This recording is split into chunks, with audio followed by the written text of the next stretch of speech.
ಹೋಗಿ ಭಗವಂತನಿಗೆ ಪ್ರಾರ್ಥನೆ ಮಾಡ್ತಾರೆ. ಪುರುಷ ಸೂಕ್ತವನ್ನು ಓದಿ ಭಗವಂತ ಅದನ್ನು ಕೇಳಿ ಪ್ರಕಟನಾಗ್ತಾನೆ. ಎಲ್ಲ ದೇವತೆಗಳಿಗೆ ಹೇಳ್ತಾನೆ, ಚಿಂತೆ ಮಾಡಬೇಡಿ, ನಾನು ಬರ್ತಾ ಇದ್ದೀನಿ. ಸೂರ್ಯ ವಂಶದಲ್ಲಿ ದಶರಥನ ಮಗನಾಗಿ, ಕೌಶಲ್ಯ ಮಗನಾಗಿ ನಾನು ಅವತರಿಸಿ ಎಲ್ಲ ದುಷ್ಟರ ಸಂಹಾರವನ್ನು ಮಾಡುತ್ತೀನಿ, ಮತ್ತೆ ಭಕ್ತರಿಗೆ ರಕ್ಷಣೆಯನ್ನು ಕೊಡ್ತೀನಿ ಅಂತ ಹೇಳ್ತಾನೆ. ಆಗ ಎಲ್ಲ ದೇವತೆಗಳಿಗೆ ಸ್ವಲ್ಪ ನೆಮ್ಮದಿ ಸಿಗುತ್ತೆ. ಆಗ ವಿಷ್ಣು ಭಗವಂತ ಹೇಳ್ತಾನೆ, ನೀವೆಲ್ಲರೂ ಎಲ್ಲ ದೇವತೆಗಳು ಭೂಮಿ ಮೇಲೆ ವಾನರರ ಕುಲದಲ್ಲಿ ಅವತರಿಸಿ ಅಂತ ಹೇಳ್ತಾರೆ. ಆಗ ಎಲ್ಲ ದೇವತೆಗಳು ವಾನರರ ಕುಲದಲ್ಲಿ ಹುಟ್ಟುತ್ತಾರೆ. ಸುಗ್ರೀವ, ವಾಲಿ, ಹನುಮಂತ, ಜಾಂಬವಂತ, ನಲ, ನೀಲ, ಈ ರೀತಿ ಹಲವಾರು ವಾನರರು. ಆಕ್ಚುಲಿ ಎಲ್ಲರೂ ದೇವತೆಗಳ ಅಂಶನೇ. ಎಲ್ಲರೂ ಅವತರಿಸಿ ಹುಟ್ಟಿ ಭಗವಂತನ ಆಗಮನಕ್ಕೆ ಅವರು ಪ್ರತೀಕ್ಷೆ ಮಾಡ್ತಾ ಇದ್ರು. ದಂಡಕಾರ್ಯ ವನದಲ್ಲಿ ಅವರು ಇದ್ರು, ಅಲ್ಲಿ ಪ್ರತೀಕ್ಷೆ ಮಾಡ್ತಾ ಇದ್ರು. ಆಗ ಭಗವಂತ ರಾಮಚಂದ್ರ ರಾಮನವಮಿಯ ದಿನ ಚೈತ್ರ ಮಾಸದ ಪುಷ್ಯ ನಕ್ಷತ್ರದ ಶುಭ ಗಳಿಗೆಯಲ್ಲಿ ಕೌಶಲ್ಯ ದೇವಿಯ ಪುತ್ರನಾಗಿ ಹುಟ್ಟುತ್ತಾನೆ. ರಾಮಚಂದ್ರರ ಜೊತೆ ಅವರ ಸಹೋದರರಾದಂತಹ ಲಕ್ಷ್ಮಣ, ಭರತ, ಶತ್ರುಘ್ನರು ಕೂಡ ಅವತರಿಸ್ತಾರೆ. ಈ 4 ಜನ ಸಾಕ್ಷಾತ್ ವಿಷ್ಣುವಿನ ಅವತಾರರು. All 4 of them. ರಾಮಚಂದ್ರರು ಅಣ್ಣನಾಗಿ, ಹಿರಿಯ ಮಗನಾಗಿ ಅವತರಿಸಿದ್ದಾರೆ. ಭಗವಂತ ಈ ಭೂಮಿಗೆ ಅವತರಿಸಿದಾಗ ಭಗವಂತನ ಶಕ್ತಿ ಕಮ್ಮಿ ಆಗೋದಿಲ್ಲ. ಮನುಷ್ಯ ಕುಲದಲ್ಲಿ ಹುಟ್ಟಿದಾಗ ಭಗವಂತ ಮನುಷ್ಯನಾಗೋದಿಲ್ಲ, ಭಗವಂತನಾಗಿ ಉಳಿತಾನೆ. ಭಗವಂತ ಎಲ್ಲ ಯೋನಿಗಳಲ್ಲಿ ಅವತರಿಸ್ತಾನೆ. ಪ್ರಾಣಿಗಳಲ್ಲಿ ಅವತರಿಸಿದಾಗ ನರಸಿಂಹನಾಗ್ತಾನೆ, ಹಯಗ್ರೀವನಾಗ್ತಾನೆ, ಹಯಗ್ರೀವನ ರೂಪದಲ್ಲಿ ಬರ್ತಾನೆ, ನರಸಿಂಹ ರೂಪದಲ್ಲಿ ಬರ್ತಾನೆ. ಜಲಚರರಲ್ಲಿ ಅವತರಿಸಿದಾಗ ಮತ್ಸ್ಯಾವತಾರನಾಗ್ತಾನೆ, ಕೂರ್ಮಾವತಾರನಾಗ್ತಾನೆ. ಭಗವಂತ ಪ್ರಾಣಿಯಾಗಿ ಬಂದಾಗ ಅಥವಾ ಮನುಷ್ಯ ಕುಲದಲ್ಲಿ ಬಂದಾಗ ಭಗವಂತನ ಶಕ್ತಿ ಕಡಿಮೆ ಆಗುವುದಿಲ್ಲ. ಭಗವಂತನಾಗೇ ಇರ್ತಾನೆ. ಮನುಷ್ಯ ಎಂದು ಭಗವಂತನಾಗಲು ಸಾಧ್ಯವಿಲ್ಲ, ಭಗವಂತ ಮನುಷ್ಯನಾಗಲು ಸಾಧ್ಯವಿಲ್ಲ. ಭಗವಂತನೇ. ಸಂಭವಾಮಿ ಯುಗೆ ಯುಗೆ. ರಾಮಚಂದ್ರರು ಸೂರ್ಯವಂಶದಲ್ಲಿ ಅವತರಿಸಿದ್ರು. ಅವರು ಸೂರ್ಯವಂಶದಲ್ಲಿ ಅವತರಿಸಿ ಸೂರ್ಯವಂಶದ ಖ್ಯಾತಿಯನ್ನು ಹೆಚ್ಚಿಸಿದರು. ಕೃಷ್ಣ ಯದುವಂಶದಲ್ಲಿ ಹುಟ್ಟಿ ಯದುವಂಶದ ಖ್ಯಾತಿಯನ್ನು ಹೆಚ್ಚಿಸಿದ. ಸೊ ಭಗವಂತ ಎಲ್ಲಿ ಬರ್ತಾನೋ ಆ ಜಾಗದ ಖ್ಯಾತಿ, ಆ ಕುಲದ ಖ್ಯಾತಿ ಹೆಚ್ಚುತ್ತೆ. ಉದಾಹರಣೆಗೆ, ದೇಶದ ಪ್ರಧಾನಮಂತ್ರಿಗಳು ಈ ಊರಿಗೆ ಬಂದ್ರೆ ಈ ಊರಿನ ಖ್ಯಾತಿ ಹೆಚ್ಚಾಗುತ್ತೆ. ಯಾಕಂದ್ರೆ ಪ್ರಧಾನಿ ಮಂತ್ರಿಗಳು ಬರ್ತಾ ಇದ್ದಾರೆ. ಪ್ರಧಾನಮಂತ್ರಿಗಳಿಗೆ ಏನು ವ್ಯತ್ಯಾಸ ಆಗುದಿಲ್ಲ, ಅವರು ಎಲ್ಲ ಕಡೆ ಓಡಾಡ್ತಾರೆ, ಎಲ್ಲ ದೇಶವನ್ನು ಓಡಾಡ್ತಾರೆ. So it doesn't matter to him, ಆದರೆ ನಮಗೆ ಮ್ಯಾಟರ್ ಆಗುತ್ತೆ. ಸೊ ಸೂರ್ಯವಂಶದ ಕುಲದವರಿಗೆ ರಾಮಚಂದ್ರ ಅವರ ಕುಲದ ಹುಟ್ಟಿದ, ಸೊ ಅವರ ಖ್ಯಾತಿ ಹೆಚ್ಚಾಯಿತು. ದಶರಥ ಮಹಾರಾಜರು ಪ್ರಸಿದ್ಧರಾದರು, ಕೌಶಲ್ಯ ದೇವಿ ಪ್ರಸಿದ್ಧರಾದರು. ಕೌಶಲ್ಯ ಸುಪ್ರಜಾ ರಾಮ ಪೂರ್ವ ಸಂಧ್ಯಾ ಪ್ರವರ್ತತೆ. ರಾಮನಿಗೆ ಏನ್ ಹೇಳ್ತಾರೆ? ಕೌಶಲ್ಯ ಸುಪ್ರಜಾ. ಕೌಶಲ್ಯನ ಮಗ ಕೌಶಲ್ಯಾನಂದನ, ದಶರಥ ನಂದನ. ಕೃಷ್ಣನಿಗೆ ಯಶೋಧಾನಂದನ, ನಂದನಂದನ ಅಂತ ಕರೀತಾರೆ. ಸೊ ಭಕ್ತರ ಖ್ಯಾತಿ ಹೆಚ್ಚಾಗುತ್ತೆ. ಸೊ ರಾಮಚಂದ್ರರು ಅವತರಿಸಿ ದುಷ್ಟರ ಸಂಹಾರ ಮಾಡೋದಕ್ಕೆ ಸಿದ್ಧರಾಗ್ತಾರೆ. ರಾಮಾಯಣ ತುಂಬಾ ಅದ್ಭುತವಾದ, ತುಂಬಾ ವಿಶಾಲವಾದ ಒಂದು ಗ್ರಂಥ. ಆದರೆ ರಾಮಚಂದ್ರ, ನಾಳೆ ರಾಮನವಮಿ, ಅದಕ್ಕೆ ರಾಮನ ಒಂದು ಲೀಲೆಯನ್ನು ಇವತ್ತು ಚರ್ಚೆ ಮಾಡೋಣ. ರಾಮ ತಂದೆ ಮಾತನ್ನ ಕೇಳಿ, ತಂದೆ ಮಾತನ್ನ ಪಾಲಿಸೋದಕ್ಕೆ ಅರಣ್ಯಕ್ಕೆ ಹೋಗ್ತಾನೆ. ಅರಣ್ಯಕ್ಕೆ ಹೋಗೋ ಅವಶ್ಯಕತೆ ಇರಲಿಲ್ಲ, ಆದ್ರೆ ತಂದೆ ಮಾತನ್ನು ಕೇಳಿ ಅರಣ್ಯಕ್ಕೆ ಹೋಗ್ತಾನೆ. ಅರಣ್ಯಕ್ಕೆ ಹೋಗಿ ಚಿತ್ರಕೂಟದಲ್ಲಿ ಇರ್ತಾನೆ. ಚಿತ್ರಕೂಟದಿಂದ ಪಂಚವಟಿ ದಂಡಕಾರಣ್ಯಕ್ಕೆ ಹೋಗ್ತಾರೆ. ದಂಡಕಾರಣ್ಯದಲ್ಲಿ ಒಂದು ವಿಶೇಷ ಒಂದು ಲೀಲೆ ನಡೀತದೆ. ಅದೇನಂದ್ರೆ ಸೀತಾಹರಣ. ಪಂಚವಟಿಯಿಂದ ಸೀತೆಯ ಅಪಹರಣವಾಗುತ್ತೆ. ಅಪಹರಣವಾದಾಗ ರಾಮ ಸೀತೆಯನ್ನ ಹುಡುಕುತ್ತಾ ಹೋಗ್ತಾನೆ. ಒಬ್ಬ ಆದರ್ಶ ಪತಿ ಹೇಗೆ ತನ್ನ ಪತ್ನಿಗೆ ರಕ್ಷಣೆಯನ್ನು ಕೊಡ್ಬೇಕನ್ನೋದನ್ನ ರಾಮಚಂದ್ರರು ಇಲ್ಲಿ ತೋರಿಸ್ತಾ ಇದ್ದಾರೆ. ತನ್ನ ಪತ್ನಿಗೆ ಯಾವಾಗಲೂ ರಕ್ಷಣೆಯನ್ನು ಕೊಡಬೇಕು, ಪತ್ನಿಯನ್ನ ಹೀಗೆ ಬಿಡಬಾರ್ದು. ರಾಮಚಂದ್ರರು ಸೀತೆಯನ್ನ ಹುಡುಕೋದಕ್ಕೆ ಎಷ್ಟು ಪ್ರಯತ್ನ ಪಟ್ಟರು. ಇಡೀ ವಾನರ ಸೇನೆಯನ್ನ ಕಳಿಸಿದ್ರು. 4 ದಿಕ್ಕಿನಲ್ಲಿ ವಾನರ ಸೇನೆ ಹೋಗಿ ಹುಡುಕಿ ಬಂದರು. ಸೀತೆ ಸಿಗ್ಲಿಲ್ಲ. ಕೇವಲ ದಕ್ಷಿಣ ಭಾಗದವರು ಬರಲಿಲ್ಲ. ದಕ್ಷಿಣ ಭಾಗದಲ್ಲಿ ಹನುಮಂತ, ಜಾಂಬವಂತ, ಅಂಗದ, ನಲ, ನೀಲ ಈ ರೀತಿ ಸುಪ್ರಸಿದ್ಧ ವಾನರರು ದಕ್ಷಿಣ ಭಾಗಕ್ಕೆ ಹೋಗಿದ್ರು.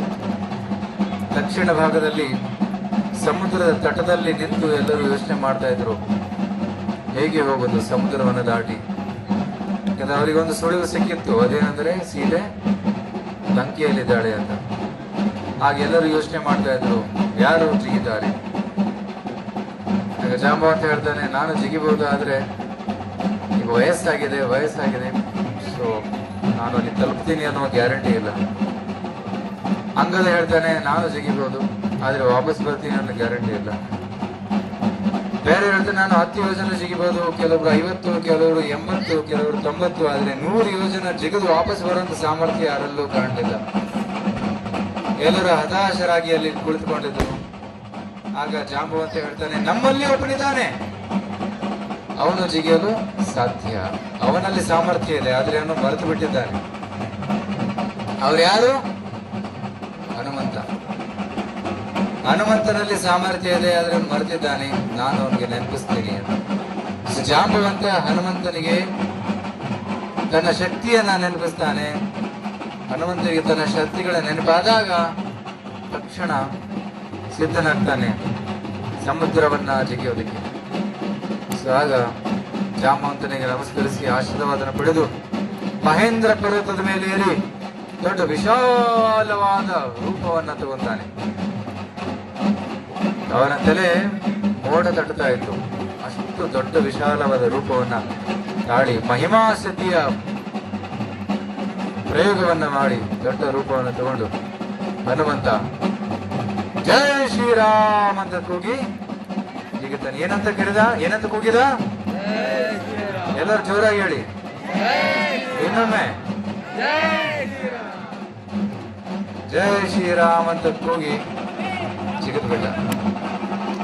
ಜಿಗಿದು ಒಂದೇ ವೇಗವಾಗಿ ಹೋಗಿ ಲಂಕೆಯನ್ನ ತಲುಪಿಬಿಟ್ಟ. ಅಫ್ಕೋರ್ಸ್ ಮಧ್ಯದಲ್ಲಿ ಹಲವಾರು ಅಡಚಣೆಗಳು ಕೂಡ ಬಂದವು. ಆ ಅಡಚಣೆಗಳನ್ನೆಲ್ಲ ಪಾರು ಮಾಡಿ ಲಂಕೆಗೆ ಹೋದ. ಮೊದಲು ಮೈನಕ ಪರ್ವತ ಬಂತು. ವಾಯುಪುತ್ರ ಹನುಮಂತ, ದಯವಿಟ್ಟು ನನ್ನ ಮೇಲೆ ವಿಶ್ರಾಂತಿ ಪಡೆದು ಮುಂದೆ ನಿನ್ನ ಪ್ರಯಾಣ ಮುಂದುವರಿಸು. ಹನುಮಂತ ಹೇಳ್ತಾನೆ, ಇಲ್ಲ, ಸಮಯವಿಲ್ಲ, ಸೇವೆಗೆ ಗೊತ್ತಾಗಿದೆ, ನಾನು ಬೇಗ ಹೋಗಬೇಕು. ಅದಕ್ಕೆ ಮೈನಕ ಪರ್ವತನ ಸ್ಪರ್ಶ ಮಾಡಿ ಪ್ರಣಾಮ ಮಾಡಿ ಮುಂದೆ ಹೋಗ್ಬಿಡ್ತಾನೆ. ಇದರಿಂದ ಏನು ಕಲಿತೀವಿ ಅಂದ್ರೆ, ಸೇವೆಯಲ್ಲಿ ನಾವು ಆಲಸ್ಯಪನವನ್ನು ತೋರಿಸಬಾರ್ದು, ಆಲಸ್ಯಾಗಿರಬಾರ್ದು. ತುಂಬಾ ಉತ್ಸಾಹದಿಂದ ನಾವು ಸೇವೆನ ಮಾಡಬೇಕು. ಹೇಗೆ ಭಕ್ತಾದಿಗಳೆಲ್ಲ ಉತ್ಸಾಹದಿಂದ ಮೆರವಣಿಗೆ ಮಾಡ್ತಾ ಇದ್ದಾರೆ, ಕೀರ್ತನೆ ಮಾಡ್ತಾ ಇದ್ದಾರೆ, ವಾದ್ಯ ನುಡಿಸ್ತಾ ಇದ್ದಾರೆ. ಸೊ ಉತ್ಸಾಹ. ನಾನು ಕೇಳಿದ ಪ್ರಕಾರ ಇಡೀ ರಾತ್ರಿ ಮಧ್ಯರಾತ್ರಿವರೆಗೂ ನಡೆಯುತ್ತೆ ಕಾರ್ಯಕ್ರಮ. ಅದು ಉತ್ಸಾಹ. ಅಂತ ಉತ್ಸಾಹದಿಂದ ನಾವು ಭಗವಂತನ ಸೇವೆಯನ್ನು ಮಾಡಬೇಕು. ಮುಂದೆ ಹೋಗ್ತಾನೆ. ಮುಂದೆ ಹೋದಾಗ ಇನ್ನೊಬ್ಬ ರಾಕ್ಷಸಿ ಬರ್ತಾಳೆ. ಅವಳ ಹೆಸರು ಸುರಸ. ಅವಳಿಗೆ ಎಂತ ಶಕ್ತಿ ಇತ್ತಂದ್ರೆ, ಅವಳು ಛಾಯೆಯನ್ನು ಹಿಡಿದ್ರೆ ಆ ವ್ಯಕ್ತಿ ನಿಂತು ಬಿಡ್ತಾ ಇದ್ದ. ಸುರಸ ಕ್ಯಾಪ್ಚರ್ಸ್ ಹನುಮಂತನ ಛಾಯೆಯನ್ನು ಹಿಡ್ಕೊಂಡ್ಬಿಡ್ತಾಳೆ. ಆಗ ಹನುಮಂತ ನಿಂತು ಬಿಡ್ತಾನೆ. ಯಾಕೆ ಹಿಡ್ಕೊಂಡಿದ್ಯಾ ಅಂತ ಕೇಳಿದಾಗ ಸುರಸ ಹೇಳ್ತಾಳೆ, ಯಾರು ಇಲ್ಲಿಂದ ಹೋಗಲು ಸಾಧ್ಯವಿಲ್ಲ. ನನ್ನ ಬಾಯಿ ಒಳಗಡೆ ಹೋಗಿ ಜೀವಂತವಾಗಿ ಉಳಿದ್ರೆ ನೀನು ಮುಂದೆ ಹೋಗ್ಬೋದು. ಸುರಸ ಬಾಯಿ ತೆಗಿತಾಳೆ, ನಾನು ನಿನ್ನನ್ನು ನುಗ್ತೀನಿ ಅಂತ. ಸೊ ಹನುಮಂತ ತನ್ನ ದೇಹವನ್ನ ದೊಡ್ಡ ಗಾತ್ರದ ಹೆಚ್ಚು ಮಾಡ್ತಾನೆ. ಸುರಸ ಇನ್ನಿಷ್ಟು ದೊಡ್ಡವಳಾಗ್ತಾಳೆ, ಬಾಯಿ ಇನ್ನಿಷ್ಟು ದೊಡ್ಡ ತೆಗಿತಾಳೆ. ಹನುಮಂತ ಇನ್ನಿಷ್ಟು ದೊಡ್ಡವನಾಗ್ತಾನೆ. ಸುರಸ ಇನ್ನಿಷ್ಟು ದೊಡ್ಡ ಬಾಯಿ ತೆಗಿತಾಳೆ, Hanumantha ಇನ್ನಿಷ್ಟು ದೊಡ್ಡವನಾಗ್ತಾನೆ. ಸುರಸ opens his mouth, her mouth very big, Hanumantha becomes more big. ಆಗ ಹನುಮಂತ ತನ್ನ ಚತುರತೆಯನ್ನು ಉಪಯೋಗಿಸಿ ತಕ್ಷಣ ತುಂಬಾ ಚಿಕ್ಕವನಾಗಿ ಅವಳ ಬಾಯಿ ಒಳಗಡೆ ಹೋಗಿ ಹೊರಗೆ ಬಂದ್ಬಿಡ್ತಾನೆ. ಅವಳ ಬಾಯಿ ಮುಚ್ಚೋಷ್ಟೇ ಹೊರಗೆ ಬಂದ್ಬಿಟ್ಟಿದ್ದಾನೆ. ಇದು ಹನುಮಂತನ ಚತುರತೆ, ಇಂಟೆಲಿಜೆನ್ಸ್. ಸುರಸ ಹೇಳ್ತಾಳೆ, ನೀನು ತುಂಬಾ ಬುದ್ಧಿವಂತ, ನೀನು ಹೋಗು. ಇನ್ನು ಸ್ವಲ್ಪ ಮುಂದೆ ಹೋದಾಗ ಇನ್ನೊಬ್ಬ ರಾಕ್ಷಸಿ ಬರ್ತಾಳೆ. ಅವಳ ಹೆಸರು ಸಿಂಹಿಕಾ. ಅವಳು ಹನುಮಂತನ ಹಿಡ್ಕೊಂಡ್ ಬರ್ತಾಳೆ. ಜೀವಂತವಾಗಿ ಯಾರು ನನ್ನನ್ನು ದಾಟಕ್ಕೆ ಸಾಧ್ಯವಿಲ್ಲ. ಆಗ ಹನುಮಂತ ಹೇಳ್ತಾನೆ, ಏನ್ ಬೇಕು, ನೀನು ನನ್ನ ಆಹಾರ, ನಾನು ನುಂಗಿ ಬಿಡ್ತೀನಿ, ತಿಂದು ಬಿಡ್ತೀನಿ. ಹನುಮಂತ ಹೇಳ್ತಾನೆ, ಆಯ್ತು ತಿಂದು ಬಿಡು ಅಂತ. ಸಿಂಹಿಕಾ ಹನುಮಂತನನ್ನ ತಿಂದ್ಬಿಡ್ತಾಳೆ. ಹನುಮಂತ ಅವಳ ಹೊಟ್ಟೆ ಒಳಗೆ ಹೋಗ್ತಾನೆ. ಎಂಟರ್ ಇನ್ಸೈಡ್, ಹೊಟ್ಟೆ ಅಂದ್ರೆ ಹೃದಯ ಭಾಗದಲ್ಲಿ ಹೋಗ್ತಾನೆ. ಅವಳ ಹೃದಯವನ್ನ ಸೀಡಿ ಹೊರಗೆ ಬಂದ್ಬಿಡ್ತಾನೆ. ಕೆಲಸ ಈ ರೀತಿ ಹನುಮಂತ ಮೇನಕ ಪರ್ವತದಲ್ಲಿ ವಿಶ್ರಾಂತಿ ತಗೊಳ್ಳಿಲ್ಲ. ಸೇವೆ ಸಮಯ ಆಗಿದೆ ಅಂತ ಬೇಗನೆ ಹೋಗ್ಬಿಡ್ತಾನೆ. ಮತ್ತೆ ಸುರಸ ಬಂದಾಗ ಸುರಸ ಬಾಯಿಯಲ್ಲಿ ವಿನಮ್ರತೆ, ತುಂಬಾ ಚಿಕ್ಕವನಾಗಿ ಒಳಗಡೆ ಹೋಗಿ ಬಂದ್ಬಿಡ್ತಾನೆ. ಅದಕ್ಕೆ ಭಕ್ತನಲ್ಲಿ ಉತ್ಸಾಹ ಇರಬೇಕು, ವಿನಮ್ರತೆ ಭಾವನೆ ಇರಬೇಕು. ಮತ್ತೆ ಮೂರನೇದಾಗಿ ಯಾರಾದರೂ ದ್ವೇಷ ತೋರಿಸಿದ್ರೆ ಆ ದ್ವೇಷವನ್ನು ನಾಶ ಮಾಡಿ ಮುಂದೆ ಹೋಗ. It's not be envious. ಅವನಲ್ಲಿ ದ್ವೇಷ ಭಾವನೆ ಇರಬಾರ್ದು ಅನ್ನೋದನ್ನು ಹನುಮಂತ ಕಲಿಸ್ತಾ ಇದ್ದಾನೆ. ಆಗ ಹನುಮಂತ ಜಿಗಿದು ಲಂಕೆಗೆ ಬರ್ತಾನೆ. ಲಂಕೆಗೆ ಬಂದಾಗ ನೋಡ್ತಾನೆ, ಲಂಕಾ ಸುವರ್ಣ ಲಂಕಾ, ಸೋನಾರ ಲಂಕಾ, ಎಲ್ಲ ಕಡೆ ಹೊಳಿತಾ ಇದೆ ಚಿನ್ನ. ಸೊ ರಾವಣ ಎಲ್ಲಿಂದ ತಂದಿದ್ದ ಈ ಚಿನ್ನವನ್ನ? ಕುವರನಿಂದ ಕತ್ಕೊಂಡು ಬಂದಿದ್ದ ಸ್ವಲ್ಪ ಚಿನ್ನವನ್ನ. ಮತ್ತೆ ಸುಮೇರು ಪರ್ವತದ ಭಾಗ ಅಲ್ಲಿ ಬಿದ್ದಿತ್ತು. ಸುಮೇರು ಅಂದ್ರೆ ಚಿನ್ನದ ಪರ್ವತ, ಅಲ್ಲಿ ಲಂಕೆಯಲ್ಲಿ ಬಿದ್ದಿತ್ತು. ಸೊ ಆ ಚಿನ್ನದಿಂದ ಅವನು ಇಡೀ ಲಂಕಾವನ್ನು ಕಟ್ಟಿದ್ದ. ಸೊ ನೋಡ್ತಾನೆ, ಎಂತ ಐಶ್ವರ್ಯ, ಎಂತ ಅದ್ಭುತ ಐಶ್ವರ್ಯ. ಮತ್ತೆ ಸೆಕ್ಯೂರಿಟಿ ನೋಡ್ತಾನೆ. ಸೆಕ್ಯೂರಿಟಿ ಎಷ್ಟು ಸ್ಟ್ರಿಕ್ಟ್ ಆಗಿತ್ತಂದ್ರೆ ಒಂದು ಸೊಳ್ಳೆ ಕೂಡ ಒಳಗಡೆ ಹೋಗಾಗಿಲ್ಲ, ಅಷ್ಟು ಸ್ಟ್ರಿಕ್ಟ್ ಸೆಕ್ಯೂರಿಟಿ. ಸೊ ಹನುಮಂತ ಯೋಚನೆ ಮಾಡ್ತಾನೆ, ಹೇಗೆ ಹೋಗೋದು ಅಂತ. ಮೇನ್ ಗೇಟಿಗೆ ಬರ್ತಾನೆ. ಮೇನ್ ಗೇಟಲ್ಲಿ ಲಂಕಿನಿ ರಾಕ್ಷಸಿ ನಿಂತಿತ್ತು, ಯಾರು ಹೋಗುವಾಗಿಲ್ಲ. Top security guard, security officer ನಿಂತಿತ್ತು. ಆಗ ಹನುಮಂತ ಯೋಚನೆ ಮಾಡ್ತಾನೆ, ಹೇಗೆ ಹೋಗೋದು ಅಂತ. ಆದ್ರೂ ಹನುಮಂತ ಒಂದು ಚಿಕ್ಕ ರೂಪವನ್ನು ತಾಳಿ ಬರ್ತಾನೆ ಗೇಟಲ್ಲಿ ಎಂಟರ್ ಆಗೋದಕ್ಕೆ. ಲಂಕಿನಿ ಹೇಳ್ತಾಳೆ, ನಿಲ್ಲು, ಹೋಗುವಾಗಿಲ್ಲ ನೀನು. ಲಂಕೇಶನ ಸಾಮ್ರಾಜ್ಯದಲ್ಲಿ ಒಂದು ಸೊಳ್ಳೆ ಕೂಡ ಹೋಗಾಗಿಲ್ಲ. ಈಗ ಹನುಮಂತ ಹೇಳ್ತಾನೆ, ನಾನು ಒಳಗಡೆ ಹೋಗ್ಲೇಬೇಕು. ಅವಳ ಹೋಗೋ ಹಾಗಿಲ್ಲ. ಹನುಮಂತ ಒಂದು ಕೆನ್ನೆ ಬಾರಿಸ್ತಾನೆ. ಲಂಕಿನಿ ಸುತ್ತಿ ಸುತ್ತಿ ಸುತ್ತಿ ಬಿಟ್ಟಾಳೆ. ಆಗ ಲಂಕಿನಿ ಹೇಳ್ತಾಳೆ, ಅಯ್ಯೋ ಕೆನ್ನೆ ಹೊಡೆದು ಬಿಟ್ಟಿಯ. ನನಗೆ ಬ್ರಹ್ಮಾಜಿಯ ಒಂದು ಭವಿಷ್ಯವಾಣಿ ನೆನಪಾಗ್ತಾ ಇದೆ. ನಾನು ತಪಸ್ಸು ಮಾಡಿ ಬ್ರಹ್ಮಾಜಿಯಿಂದ ಒಂದು ವರವನ್ನು ಪಡೆದಿದ್ದೆ. ಆ ವರವನ್ನು ಪಡೆದಾಗ ಬ್ರಹ್ಮಾಜಿ ಹೇಳಿದ್ರು, ಯಾವಾಗ ಒಬ್ಬ ವಾನರ ಬಂದು ನಿನ್ನ ಕೆನ್ನೆಗೆ ಬಾರಿಸ್ತಾನೆ, ಆಗ ಲಂಕೆಯ ವಿನಾಶದ ಪ್ರಾರಂಭ ಆಗುತ್ತೆ. Beginning of Lanka's end. ಆಗ ಲಂಕಿನಿ ಹೇಳ್ತಾಳೆ, ನೀನು ಒಳಗಡೆ ಹೋಗು, ನಿನ್ನಿಂದಾನೇ ಲಂಕದ ವಿನಾಶ ಪ್ರಾರಂಭ ಆಗಿದೆ. ಹನುಮಂತ ಹೋಗಿ ಒಳಗಡೆ ಹುಡುಕ್ತಾನೆ, ಎಲ್ಲಿ ಸೀತೆ, ಎಲ್ಲಿ ಸೀತೆ. ಸೊ ಸೀತೆಯನ್ನು ಅಪಹರಿಸಿದ್ದು ರಾವಣ. ಸೊ ರಾವಣನ ಅರಮನೆಗೆ ಹೋಗ್ತಾನೆ. ರಾವಣನ ಅರಮನೆ ವಿಶಾಲವಾಗಿ ತುಂಬ ಎತ್ತರ ಮಲ್ಟಿ ಸ್ಟೋರಿ ಬಿಲ್ಡಿಂಗ್ ಆಗಿತ್ತು.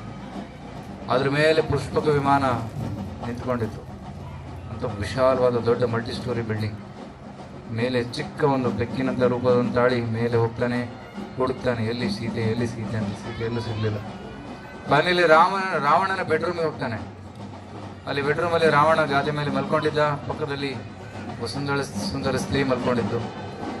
ಇವಳು ಸೀತೆನ ಅಂತ ನೋಡ್ತಾನೆ. ಇವಳು ಆಗಕ್ಕೆ ಸಾಧ್ಯವಿಲ್ಲ. ಸೀತೆ ರಾಮನನ್ನು ಹೊರತಾಗಿ ಬೇರೆ ಯಾರ ಜೊತೆ ಇರೋದಿಲ್ಲ. ಮತ್ತೆ ಕೆಳಗಡೆ ನೋಡ್ತಾರೆ, ಸುಮಾರು ಸ್ತ್ರೀಯರು ಮಲ್ಕೊಂಡಿದ್ದಾರೆ. ಅವು ಇಲ್ಲಿ ಇವರು ಸೀತೆನ ಅಂತ ಹುಡುಕ್ತಾರೆ. ಸೀತೆ ಯಾರು ಇಲ್ಲಿ ಕಾಣಲಿಲ್ಲ. ಇದು ರಾವಣ ಇಡೀ ರಾತ್ರಿ ನೃತ್ಯ ಮತ್ತೆ ಮದ್ಯಪಾನ ಮಾಡಿ ಮಲ್ಕೊಂಡಿದ್ದ. ಎಲ್ಲರೂ ಮದ್ಯಪಾನ ಮಾಡ್ಕೊಂಡು ಮಲ್ಕೊಂಡ್ಬಿಟ್ಟಿದ್ರು. ಮತ್ತೆ ಸೀತೆಯನ್ನು ಹುಡುಕ್ತಾ ಇದ್ದ, ಸೀತೆ ಅಲ್ಲಿ ಸಿಗ್ಲಿಲ್ಲ. ಫೈನಲಿ ಮೇಲೆ ಹೋಗ್ತಾನೆ, ಲಂಕೆ ವರ್ಷ ಮಾಡೋದಿಲ್ಲ. ಆಗ ಹನುಮಂತ ಹೇಳ್ತಾನೆ, ನಾನು ಪುರುಷನಲ್ಲ, ನಾನು ಮಂಗನ ಮೇಲೆ ಕೂತ್ಕೊಂಡ್ ಬಾ. ಆಗ ಹನುಮಂತ ಹೇಳಿದ್ರೆ, ಇಲ್ಲ ತಾಯಿ, ಸಾರಿ ಸೀತೆ ಹೇಳ್ತಾಳೆ, ಇಲ್ಲ ನಾನು ಬರೋದಿಲ್ಲ. ನೀನು ನನ್ನನ್ನು ಕರ್ಕೊಂಡು ಹೋಗ್ಬೋದು, ಆದರೆ ಜನರು ರಾಮನ ಬಗ್ಗೆ ಕೆಟ್ಟದಾಗಿ ಮಾತಾಡ್ತಾರೆ. ಸೀತೆ ರಕ್ಷಣೆ ಮಾಡೋದಕ್ಕೆ ರಾಮ ಬೇರೆ ಯಾರನ್ನ ಕಳಿಸಿದ್ದಾರೆ, ಖುದ್ದಾಗಿ ಬರಲಿಲ್ಲ ಅಂತ ತಪ್ಪು ಮಾತಾಡ್ತಾರೆ. ರಾಮನೇ ಬರಲಿಲ್ಲ, ರಾಮನೇ ಬಂದು ನನ್ನನ್ನು ಕರ್ಕೊಂಡು ಹೋಗಿ. ಆಯಿತು ತಾಯಿ ಅಂತ ಹನುಮಂತ ಒಪ್ಕೊಂತಾನೆ. ಸೊ ಹನುಮಂತ ಹೇಳ್ತಾನೆ, ಅಮ್ಮ ನನಗೆ ಸ್ವಲ್ಪ ಹಸುವಾಗಿದೆ, ಊಟ ಮಾಡಬೇಕು. ಇಲ್ಲಿ ಕಾಡಲ್ಲಿ ಸ್ವಲ್ಪ ರಾವಣನ ಉದ್ಯಾನ ಇದೆ, ಸೊ ಹಣ್ಣುಗಳಿದೆ. ಸೊ ಹನುಮಂತ ಹೋಗೋ ಮುಂಚೆ ಸೀತಾದೇವಿ ತನ್ನ ಚೂಡಾಮಣಿಯನ್ನು ತೆಗೆದು ಹನುಮಂತನಿಗೆ ಕೊಡ್ತಾನೆ. ಈ ಚೂಡಾಮಣಿಯನ್ನು ರಾಮನಿಗೆ ತೋರಿಸು, ಆಗ ರಾಮನಿಗೆ ವಿಶ್ವಾಸ ಆಗುತ್ತೆ, ನೀನು ನನ್ನನ್ನು ಭೇಟಿಯಾಗಿದ್ದೀಯಾ ಅಂತ, ನನ್ನ ಸ್ಮರಣೆ ಕೊಡೋವರೆಗೆ ಆಗುತ್ತೆ, ಕೊಟ್ಬಿಡು ಅಂತ ಚೂಡಾಮಣಿ ಕೊಡ್ತಾನೆ. ಹನುಮಂತ ಅದನ್ನು ಇಟ್ಕೊತಾನೆ ತನ್ನ ವಸ್ತ್ರದಲ್ಲಿ. ಸೊ ಸೀತೆಯನ್ನು ಹುಡುಕೋದು ಅವನ ಮುಖ್ಯ ಗುರಿಯಾಗಿತ್ತು. Mission is accomplished. ಸೀತೆ ಸಿಕ್ಕಾಯ್ತು, ಹುಡುಕಾಯ್ತು. ಆದರೆ ನಿಜವಾದ ಸೇವಕ ಹೇಳಿದಷ್ಟು ಮಾಡೋದಿಲ್ಲ, ಇನ್ನು ಹೆಚ್ಚು ಮಾಡ್ತಾನೆ. he does more. ಕೆಲವರು ಆಲಸಿ ಭಕ್ತರು ಹೇಳಿದಕ್ಕಿಂತ ಕಮ್ಮಿ ಮಾಡ್ತಾರೆ, ಆದರೆ ನಿಜವಾದ ಭಕ್ತರು ಹೇಳಿದಷ್ಟು ಮಾಡ್ತಾರೆ. ಉತ್ತಮ ಭಕ್ತ ಹೇಳಿದಕ್ಕಿಂತಲೂ ಹೆಚ್ಚು ಮಾಡ್ತಾನೆ. ಆಗ ಹನುಮಂತ ಹೇಳಿದ, ನಾನು ರಾವಣನ ಶಕ್ತಿಯ ಅಳತೆ ಮಾಡ್ಬೇಕು, ನಾನು ಎಷ್ಟಿದೆ ಅವನ ಶಕ್ತಿ ಅಂತ, ಮತ್ತೆ ನನ್ನ ಶಕ್ತಿಯನ್ನು ತೋರಿಸ್ಬೇಕು ಅಂತ. ಸೊ ಅಶೋಕವಾಟದಲ್ಲಿ ಇರುವಂತಹ ಎಲ್ಲ ಹಣ್ಣನ್ನು ತಿಂದುಬಿಡ್ತಾನೆ. ಆರಾಮಾಗಿ ವಿಶ್ರಾಂತಿ ತಗೊತಾ ಇದ್ದ. ಸುದ್ದಿ ಹೋಗುತ್ತೆ ರಾವಣನ ಹತ್ರ, ಯಾವುದೋ ವಾನರ ಬಂದು ನಿನ್ನ ಅಶೋಕವಾಟಿಯನ್ನು ನಾಶ ಮಾಡ್ತಾಯಿದೆ. ಹೌದಾ? ಒಬ್ಬರು ಆದ್ಮೇಲೆ ಒಬ್ಬರು ಕಮಾಂಡರ್ಸ್ನ ಕಳಿಸ್ತಾನೆ, ಸೇನಾಧಿಪತಿಗಳನ್ನು ಕಳಿಸಿ ಎಲ್ಲರನ್ನು ಸೋಲಿಸ್ಬಿಡ್ತಾನೆ. ಫೈನಲಿ ಇಂದ್ರಜಿತನನ್ನು ಕಳಿಸ್ತಾನೆ. ಇಂದ್ರಜಿತ ಬಂದಾಗ ಇಂದ್ರಜಿತ ಬ್ರಹ್ಮಾಸ್ತ್ರದ ಪ್ರಯೋಗ ಮಾಡ್ತಾನೆ. ಬ್ರಹ್ಮಾಸ್ತ್ರವನ್ನು ಬಿಟ್ಟಾಗ ಹನುಮಂತ ಬ್ರಹ್ಮಾಜಿಯ ಅಸ್ತ್ರ ಅದು, ಸೊ ಅದಕ್ಕೆ ಗೌರವವನ್ನು ತೋರಿಸೋದಕ್ಕೆ ಏನೂ ಮಾಡೋದಿಲ್ಲ. ಆ ಬ್ರಹ್ಮಾಸ್ತ್ರವನನ್ನು ಅದರ ಕಟ್ಟಾಕುತ್ತೆ. ಆದರೆ ಬ್ರಹ್ಮಾಸ್ತ್ರ ಪ್ರಯೋಗ ಮಾಡಿದ ಮೇಲೆ ಇಂದ್ರಜಿತ ಇನ್ನೊಂದು ಅಸ್ತ್ರ ಪ್ರಯೋಗ ಮಾಡ್ತಾನೆ. ಅದೇನು? ನಾಗಪಾಶದ ಅಸ್ತ್ರ. ಅದು ಇಂದ್ರಜಿತನ ತಪ್ಪಾಯಿತು. ಏನಂದ್ರೆ ಬ್ರಹ್ಮಾಸ್ತ್ರ ಪ್ರಯೋಗ ಮಾಡಿದ ಮೇಲೆ ಇನ್ನೊಂದು ಅಸ್ತ್ರ ಪ್ರಯೋಗ ಮಾಡಬಾರ್ದು, ಅದು ಬ್ರಹ್ಮಾಸ್ತ್ರಕ್ಕೆ ಅವಮಾನ. ಬ್ರಹ್ಮಾಸ್ತ್ರದ ಶಕ್ತಿ ಇರೋದಿಲ್ಲ. ಹೌದು. ಆಗ ಹನುಮಂತ ಈಗ ಕಟ್ಟಾಕಿಲ್ಲ, ಸೊ ಟೈಡು. ಸೊ ಅವನಿಗೆ ಹೇಳ್ಕೊಂಡು ಹೋಗ್ತಾರೆ, ಲಂಕಾಧೀಶನ ಮುಂದೆ ನಿಲ್ಲಿಸ್ತಾರೆ. ಯಾರು ನೀನು ಅಂತ ಲಂಕಾಧೀಶ ಕೇಳ್ತಾನೆ. ಹನುಮಂತ ಹೇಳ್ತಾನೆ, ದಾಸೋಹಂ ಕೌಶಲೇಂದ್ರಸ್ಯ, ನಾನು ಕೌಶಲೇಂದ್ರನ ರಾಮನ ದಾಸನ. ಹೌದಾ? ಯಾಕೆ ಬಂದಿದ್ದೇವೆ? ಸೀತೆಯನ್ನು ಹುಡುಕಕ್ಕೆ ಬಂದಿದ್ದೀನಿ, ಸೀತೆಯನ್ನು ಹುಡುಕಿದ್ದೀನಿ, ಸೀತೆಯನ್ನು ಬಿಟ್ಬಿಡು. ಆಗ ಹನುಮಂತ ರಾವಣ ಹೇಳ್ತಾನೆ, ಇಲ್ಲ ಬಿಡೋದಿಲ್ಲ, ಕೊಂದಾಕಿ ಇವನನ್ನ ಅಂತ. ಆಗ ಸೈನಿಕರು ಕೊಲ್ಲೋದಕ್ಕೆ ಬರ್ತಾರೆ ಹನುಮಂತನನ್ನು ಕೊಲ್ಲೋದಕ್ಕೆ. ವಿಭೀಷಣ ಹೇಳ್ತಾ, ಇಲ್ಲ ನಿಲ್ಲು, ಸ್ಟಾಪ್. ದೂತರನ್ನ ಕೊಲ್ಲುವುದು ನಿಷಿದ್ಧವಾಗಿದೆ, ಅದು ಶಾಸ್ತ್ರದ ವಿರುದ್ಧ. ಸೊ ದೂತರನ್ನು ಕೊಲ್ಲಬಾರ್ದು. ಆಗ ರಾವಣ ಹೇಳ್ತಾನೆ, ಆಯ್ತು ಕೊಲ್ಲೋದಿಲ್ಲ, ಇವನಿಗೆ ಅವಮಾನ ಮಾಡ್ತೀವಿ. ಇವನ ಬಾಲಕ್ಕೆ ಬಟ್ಟೆ ಸುತ್ತಿ ಎಣ್ಣೆಯಲ್ಲಿ ಒದ್ದೆ ಮಾಡಿ ಬೆಂಕಿ ಹಚ್ಚಿ ಬಾಲವನ್ನು ಸುಟ್ಟು ಹಾಕೋಣ. ಹನುಮಂತ ಹೇಳ್ತಾನೆ, ಆಯ್ತು ಮಾಡು. ಸೊ ಅವನ ಬಾಲಕ್ಕೆ ಬಟ್ಟೆ ಸುತ್ತಿದ್ದಾರೆ, ಎಣ್ಣೆಲಿ ಎದ್ದಿದ್ದಾರೆ, ಬೆಂಕಿ ಹಚ್ಚಿಬಿಡ್ತಾರೆ. ವಿಷಯ ಸೀತಾದೇವಿಗೆ ಗೊತ್ತಾಗುತ್ತೆ. ಸೀತಾದೇವಿ ಪ್ರಾರ್ಥನೆ ಮಾಡ್ತಾಳೆ, ಆ ಬೆಂಕಿ ತಂಪು ನೀರಿನ ಥರ ಅಥವಾ ಐಸ್ ಥರ ಶೀತಲವಾಗಿರಲಿ ಅಂತ. ಸೊ ಹನುಮಂತನಿಗೆ ಒಂದು ಚೂರು ಕೂಡ ತ್ರಾಸಾಗೋದೆ. ಆಗ ಹನುಮಂತ ಅರಮನೆಯಿಂದ ಹೊರಗಡೆ ಬಂದು ಪ್ರತಿಯೊಂದು ಮನೆಗೂ ಬೆಂಕಿ ಹಚ್ತಾನೆ, ಇಡೀ ಲಂಕೆಗೆ ಬೆಂಕಿ ಹಚ್ಚಿಬಿಡ್ತಾನೆ. ಇಡೀ ಲಂಕೆ ಉರಿಯೋಕ್ಕೆ ಸ್ಟಾರ್ಟ್ ಆಗುತ್ತೆ. ಇದನ್ನು ನೋಡಿ ರಾವಣನಿಗೆ ಗಾಬರಿ ಆಗುತ್ತೆ. ಎಲ್ಲ ಬೆಂಕಿ ಹಚ್ಚಿ ಹನುಮಂತ ನದಿ ಸಮುದ್ರ ಹತ್ರ ಹೋಗಿ ಆ ಬೆಂಕಿಯನ್ನು ಆರಿಸ್ಬಿಡ್ತಾನೆ. ಆ ಬೆಂಕಿ ಆರಿಸಿದ ಮೇಲೆ ನೋಡ್ತಾನೆ ಈ ಲಂಕೆ ಉರಿತಾ ಇದೆ. ಹನುಮಂತ ನಗ್ತಾ ಇದ್ದಾನೆ. ರಾವಣನಿಗೆ ಒಳ್ಳೆ ಪಾಠ ಕಲಿಸ್ಬಿಟ್ಟೆ ನಾನು, ಇಡೀ ಲಂಕೆ ಸುಡ್ತಾ ಇದೆ. ಆಗ ತಕ್ಷಣ ಹನುಮಂತನಿಗೆ ಗಾಬರಿ ಕೂಡ ಆಯ್ತು. ಲಂಕೆ ಸುಡ್ತಾ ಇದೆ, ಸೀತಾ ಅಲ್ಲಿದ್ದಾಳೆ, ಲಂಕೆಯಲ್ಲಿದ್ದಾಳೆ, ಅಶೋಕ್ ವಾಡೆ, ಅವಳಿಗೆ ಏನಾದ್ರು ಆಗ್ಬಿಟ್ರೆ. ಆಗ ಹನುಮಂತನಿಗೆ ಒಂದು ಶುಭ ಲಕ್ಷಣಗಳು ಕಂಡು ಬರುತ್ತೆ. ಅವಾಗ ಅಪಶಕನ ಶುಭ ಲಕ್ಷಣಗಳು ಕಾಣುತ್ತೆ. ಆಗ ಹನುಮಂತ ಹೇಳ್ತಾನೆ, ಓ ಸೀತಾದೇವಿ ಸುರಕ್ಷಿತವಾಗಿರ್ತಾಳೆ. ಆಗ ಹನುಮಂತ ಮತ್ತೆ ವಾಪಸ್ ಜಿಗಿದು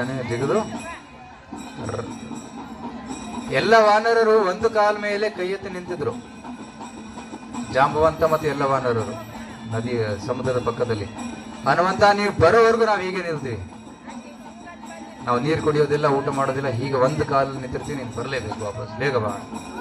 ಎಲ್ಲರೂ ಪ್ರತೀಕ್ಷೆ ಮಾಡ್ತಾ ಇದ್ರು. ಹನುಮಂತ ಬಂದ ತಕ್ಷಣ ಎಲ್ಲರಿಗೂ ಸಂತೋಷ, ಸೀತಾ ಸಿಕ್ಕಿದಾಳೆ. ಮತ್ತೆ ಹನುಮಂತನ ಮುಖದಲ್ಲಿ ನಗು ಇತ್ತು. ಅಂದ್ರೆ ಏನು, ಸೀತಾ ಸಿಕ್ಕಿದಾಳೆ. ಆಗ ಹನುಮಂತ ಮತ್ತೆ ಎಲ್ಲ ವಾನರರು ವಾಪಸ್ ಬರ್ತಾರೆ. ಎಲ್ಲಿಗೆ? ಕಿಷ್ಕಿಂಧ, ಹಂಪಿಗೆ ಬರ್ತಾರೆ. ಅಲ್ಲಿ ರಾಮಚಂದ್ರರು ಮತ್ತೆ ಸುಗ್ರೀವರು ಪ್ರತೀಕ್ಷೆ ಮಾಡ್ತಾ ಇದ್ರು, ಯಾವಾಗ ಸುದ್ದಿ ಬರುತ್ತೆ ನಮಗೆ ಅಂತ. ಆಗ ಕಿಷ್ಕಿಂಧ ಕ್ಷೇತ್ರದ ಪಕ್ಕದಲ್ಲಿ ಒಂದು ಮಧುವನ ಅಂತ ಜಾಗ ಇದೆ. ನೀವು ಯಾರಾದ್ರೂ ಹಂಪಿಗೆ ಹೋಗಿದ್ರೆ ಅಲ್ಲಿ ನೋಡ್ಬೋದು ಮಧುವನ. ಅಲ್ಲಿ ಸುಗ್ರೀವನ ಉದ್ಯಾನ ಇತ್ತು. ಮಧುವನ ಅಂದ್ರೆ ಅಲ್ಲಿ ತುಂಬಾ ಜೇನು ಬೆಳೀತಾ ಇತ್ತು. ಎಲ್ಲ ವಾನರು ಬಂದು ಜೇನು ಕುಡಿಯೋಕೆ ಸ್ಟಾರ್ಟ್ ಮಾಡ್ತಾರೆ. ಸಿಹಿ ಸುದ್ದಿ. ನೈಟ್ ಬಂದಾಗೆಲ್ಲ ಎಲ್ಲರೂ ಸೆಲೆಬ್ರೇಟ್ ಮಾಡ್ತಾ ಇದ್ರು, ಆ ಜೇನು ಕುಡಿತಾ ಇದ್ರು. ಅಲ್ಲಿ ಒಬ್ಬ ಮಾಲಿ ಇದ್ದ, ಅಂದ್ರೆ ಉದ್ಯಾನವನ್ನು ನೋಡ್ಕೊಳ್ಳೋನು. ಅವನು ಬಂದು ತಡೆಗಟ್ತಾ ಇದ್ದ, ನಿಲ್ಲಿ, ಇದು ಸುಗ್ರೀವನ ಉದ್ಯಾನ, ಇದು ಸುಗ್ರೀವಂದು. ಅವನಿಗೆ ಹೊಡೆದು ಬಿಡ್ತಾರೆ. ಅವನು ಬಾರಿಸ್ಕೊಂಡು ಬರ್ತಾನೆ.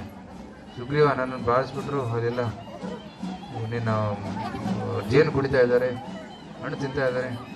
ಹೌದಾ, ಇಷ್ಟು ದುಸ್ಸಾಹಸನ? ಆಗ ಸುಗ್ರೀವ ಯೋಚನೆ ಮಾಡ್ತಾನೆ, ಇಷ್ಟು ದುಸ್ಸಾಹಸ ಇದೆ ಅಂದ್ರೆ ಏನೋ ಸಿಹಿ ಸುದ್ದಿ ಇರಬೇಕು. ಯಾಕೆಂದ್ರೆ ಹನುಮಂತ ಮತ್ತೆ ಎಲ್ಲರೂ ಎಷ್ಟು ಸೆಲೆಬ್ರೇಟ್ ಮಾಡ್ತಾ ಇದ್ದಾರೆ ಅಂದ್ರೆ ಏನೋ ಒಂದು ಸಿಹಿ ಸುದ್ದಿ ಇರಬೇಕು. ಮಾಡ್ಲಿ, ಲೆಟ್ ದಮ್ ಸೆಲೆಬ್ರೇಟ್ ಅಂತ. ಸ್ವಲ್ಪ ಹೊತ್ತಾದ್ಮೇಲೆ ಎಲ್ಲರೂ ಬರ್ತಾರೆ. ಬಂದು ರಾಮಚಂದ್ರರು ಗುಫೆಯಲ್ಲಿ ಕೂತಿದ್ರು. ಹನುಮಂತ ಬಂದು ರಾಮನಿಗೆ ನಮಸ್ಕರಿಸಿ, ರಾಮ, ಸೀತೆ ಸಿಕ್ಕಿದ್ದಾಳೆ, ಇದು ಅವಳ ಚೂಡಾಮಣಿ ಅಂತ ಕೊಡ್ತಾನೆ. ಆಗ ರಾಮನಿಗೆ ತುಂಬ ಸಂತೋಷ ಆಯಿತು. ಅಸಾಧ್ಯವಾದ ಕಾರ್ಯವನ್ನು ನೀನು ಸಿದ್ಧಗೊಳಿಸಿದೀಯ ಹನುಮಂತ. ನೀನು ನನ್ನ ತುಂಬ ಪ್ರಿಯವಾದ ಭಕ್ತನು, ನಿನ್ನಷ್ಟು ಪ್ರಿಯರು ಯಾರೂ ಇಲ್ಲ. ಹೇಗೆ ನಾನು ನಿನಗೆ ನಿನ್ನ ಉಪಕಾರವನ್ನು ಏನಂತಾರೆ ಋಣವನ್ನು ತೀರಿಸಲಿ ಅಂತ ರಾಮಚಂದ್ರ ಯೋಚನೆ ಮಾಡ್ತಾಯಿದ್ರು. ನಿನ್ನ ಋಣ ನನಗೆ ತೀರ್ಸೋಕ್ಕಾಗೋದಿಲ್ಲ ಅಂತ ಹೇಳಿ ರಾಮಚಂದ್ರರು ಹನುಮಂತನನ್ನು ಆಲಿಂಗಿಸ್ತಾರೆ. ಈ ಎಂಬ್ರೇಸಸ್ ಹನುಮಾನ್, ನನ್ನ ಈ ಆಲಿಂಗನದಿಂದ ಸಂತೋಷವಾಗಿರುವಂಥ ಆ ಫೋಟೋ ನೋಡಿರ್ಬೇಕು ನೀವೆಲ್ಲ. ಫೋಟೋ ತುಂಬ ಸುಂದರವಾಗಿದೆ. ನಮಗೇನು ಬೇಕು ಜೀವನದಲ್ಲಿ ಅಂದರೆ ಇದೇ ಬೇಕು. ಯಾಕೆ ಕತೆ ಹೇಳಿದೆ ಅಂದರೆ, ಹನುಮಂತನ ಥರ ನಾವು ಸೇವೆ ಮಾಡಬೇಕು. ಇಲ್ಲಿ ಹನುಮಂತ ನಿಂತಿದ್ದಾನೆ ಪ್ರಭುಗಳ ಮುಂದೆ ಗುಡಿಯಲ್ಲಿ, ರೈಟ್? ಯಾವಾಗಲೂ ರೆಡಿ ಇರ್ತಾನೆ. ದೇವರು ಏನಾದರೂ ಹೇಳಿದರೆ ಆದೇಶ ಕೊಟ್ಟರೆ ರೆಡಿ ಸೇವೆ ಮಾಡೋದಕ್ಕೆ. ವಿಷ್ಣುವಿನ ಮುಂದೆ ಗರುಡ, ರಾಮನ ಮುಂದೆ ಹನುಮಂತ ನಿಂತಿರ್ತಾನೆ ಸೇವೆ ಮಾಡೋದಕ್ಕೆ. ಆ ರೀತಿ ನಾವು ಸೇವೆ ಮಾಡಬೇಕು. ಎಷ್ಟು ಸೇವೆ ಮಾಡಬೇಕಂದ್ರೆ ಭಗವಂತನ ಕಣ್ಣಲ್ಲಿ ನೀರು ಬಂದು ಎಷ್ಟು ಸೇವೆ ಮಾಡ್ತಾನೆ. ಯಾವ ರೀತಿ ಸೇವೆ ಮಾಡಬೇಕಂದ್ರೆ ಹನುಮಂತನ ಥರ ಸೇವೆ ಮಾಡಬೇಕು. ಆಗ ಭಗವಂತ ಹೇಳ್ತಾನೆ, ತುಂಬ ಸಂತೋಷ ಆಗಿದೆ, ಈ ಎಂಬ್ರೆಸಸ್ ಈಸ್ ಹ್ಯಾಪಿ. ಅವರು ನಮ್ಮ ಸೇವೆಯನ್ನು ನೋಡಿ ಸಂತುಷ್ಟರಾದರೆ ಸಾಕು, ಅದೇ ನಮ್ಮ ಜೀವನದ ಸಾರ್ಥಕತೆ. ಇದಷ್ಟೇ ಬೇಕು ನಮಗೆ, ಇದು ಬಿಟ್ಟು ಮತ್ತೆ ಏನು ಬೇಕಿಲ್ಲ. ದುಡ್ಡು ಬರುತ್ತೆ ಹೋಗುತ್ತೆ, ಜನರು ಜೀವನದಲ್ಲಿ ಬರ್ತಾರೆ ಹೋಗ್ತಾರೆ, ಆಸ್ತಿ ಬರುತ್ತೆ ಹೋಗುತ್ತೆ, ಈ ದೇಹ ಸಿಕ್ಕಿದೆ, ಇದು ಒಂದು ದಿನ ಎಲ್ಲ ಕಳ್ಕೊಂಡು ಹೋಗುತ್ತೆ. ಆದರೆ ನಾವು ಮಾಡಿರುವಂತಹ ಸೇವೆ, ಭಕ್ತಿ ಸೇವೆ, ಅದು ನಮ್ಮ ಜೊತೆ ಜನ್ಮಾಂತರ ಜೊತೆ ಬರ್ತಾ ಇರುತ್ತೆ. ಸೊ ಭಗವದ್ಗೀತೆಯಲ್ಲಿ ಇದೇ ಹೇಳ್ತಾರೆ, ಅದೇನೆಂದರೆ ಭಗವಂತನ ಸೇವೆ ಮಾಡಬೇಕು ಅಂತ. ಮನ್ಮನಾಭವ ಮದ್ಭಕ್ತೋ ಮಧ್ಯಾಜಿ ಮಾಂ ನಮಸ್ಕುರು ಮಾಮೇವಶ್ಯಸಿ ಸತ್ಯಂ ತೇ ಪ್ರತಿಜಾನಿ ಪ್ರಿಯೋಸಿಮಿ. ಭಗವದ್ಗೀತೆಯ ಅಂತಿಮ ಅಧ್ಯಾಯದಲ್ಲಿ ಇದೊಂದು ಮುಖ್ಯ ಒಂದು ಸೂಚನೆ ಏನಂದರೆ, ಕೃಷ್ಣ ಹೇಳ್ತೇನೆ, ನನ್ನ ಭಕ್ತನಾಗು, ನನಗೆ ನಮಸ್ಕರಿಸು, ನನ್ನ ಚಿಂತನೆ ಮಾಡು. ಈ ರೀತಿ ಮಾಡುವುದರಿಂದ ಖಚಿತವಾಗಿ ನೀನು ನನ್ನ ಹತ್ರ ಬರ್ತೀಯ ಅಂತ 2 ಬಾರಿ ಈ ಶ್ಲೋಕ ಹೇಳ್ತಾನೆ. 9ನೇ ಅಧ್ಯಾಯದಲ್ಲಿ 18ನೇ ಅಧ್ಯಾಯದಲ್ಲಿ 2 ಬಾರಿ ಹೇಳ್ತಾನೆ. ಸೊ ಭಗವದ್ಗೀತೆಯ ಮುಖ್ಯ ಸಂದೇಶ ಏನಂದರೆ, ದಯವಿಟ್ಟು ಭಗವಂತನ ಚಿಂತನೆ ಮಾಡಿ, ಭಗವಂತನ ನಾಮಸ್ಮರಣೆ ಮಾಡಿ, ಭಗವಂತನಿಗೆ ನಮಸ್ಕರಿಸಿ, ಭಗವಂತನ ಭಕ್ತರಾಗಿ. ಅದೇ ಜೀವನದ ಉದ್ದೇಶ. ಇಷ್ಟು ಮಾತನ್ನು ಹೇಳ್ತಾ ನಾನು ನನ್ನ ಪ್ರವಚನ ಇಲ್ಲೇ ನಿಲ್ಲಿಸ್ತೀನಿ. ಹರೇ ಕೃಷ್ಣ ಕೃಷ್ಣ ಕೃಷ್ಣ ಹರೇ ಹರೇ, ಹರೇ ರಾಮ ರಾಮ ರಾಮ ಹರೇ ಹರೇ. ಶ್ರೀಮದ್ ಭಗವದ್ಗೀತಾ ಕಿ ಜೈ. ಶ್ರೀ ತಿರುಪತಿ ವೆಂಕಟರಮಣ ಭಗವಾನ್ ಕಿ ಜೈ. ಶ್ರೀ ರಾಮಚಂದ್ರ ಭಗವಾನ್ ಕಿ ಜೈ. ಶಿಲ ಪ್ರಭುಪಾದ್ ಕಿ ಜೈ. ಹರೇ